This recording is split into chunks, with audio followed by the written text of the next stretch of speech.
ভারতের পাঞ্জাবে বন্যার ফলে রাজ্যের ২৩টি জেলা ক্ষতিগ্রস্ত হয়েছে।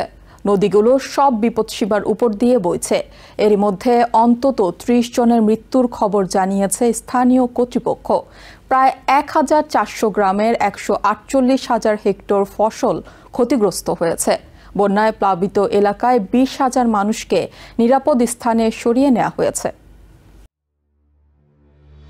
গেল এক দশকের মধ্যে সবচেয়ে ভয়াবহ বন্যার সম্মুখীন হয়েছে ভারতের পাঞ্জাব রাজ্য। প্রাকৃতিক দুর্যোগে এখন পর্যন্ত ৩০ জনের মৃত্যু হয়েছে এবং প্রায় ৩৫৪,০০০-এর বেশি মানুষ ক্ষতিগ্রস্ত হয়েছে। রাজ্য জুড়ে ১৪৮,০০০ হেক্টরের বেশি জমির ফসল বন্যার পানিতে ডুবে নষ্ট হয়ে গেছে।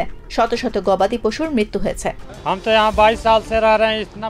আমি এখানে ২২ বছর ধরে বাস করছি এবং কখনো এরকম বন্যা হতে দেখিনি।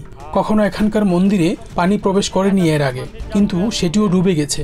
দিন দিন পানির স্তর বাড়ছে এবং নিচু এলাকার বহু গ্রাম এখন পানির নিচে। ২ সপ্তাহের টানা বৃষ্টিতে বন্যা পরিস্থিতি আরও গুরুতর হওয়ার আশঙ্কা দেখা দিয়েছে। আবহাওয়া দপ্তর বেশ কয়েকটি স্থানে ভারী বৃষ্টির পূর্বাভাস দিয়েছে। জেলা প্রশাসকরা সতর্কবার্তা জারি করে সতলুজ, রাভি ও বেয়াস নদী এবং তাদের উপনদীর তীরবর্তী বাসিন্দাদের ত্রাণ শিবিরে দ্রুত চলে যাওয়ার আহ্বান জানিয়েছেন। আবহাওয়া দপ্তর বুধবার এসব অঞ্চলে অরেঞ্জ অ্যালার্ট জারি করেছে।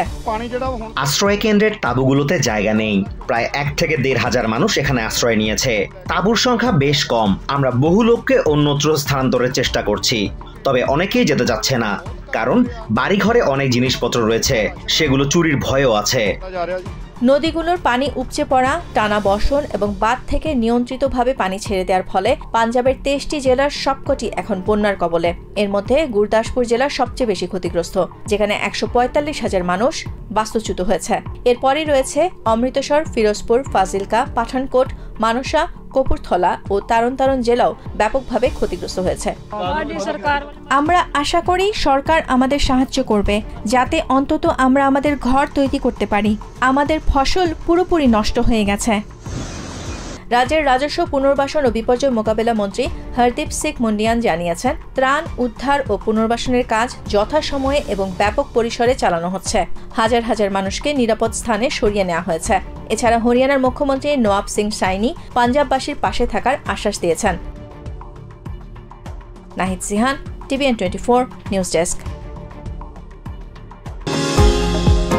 নিউ ইয়র্ক থেকে সম্প্রচারিত TVN24 টেলিভিশন বিশ্বজুড়ে বাঙালির কণ্ঠস্বর।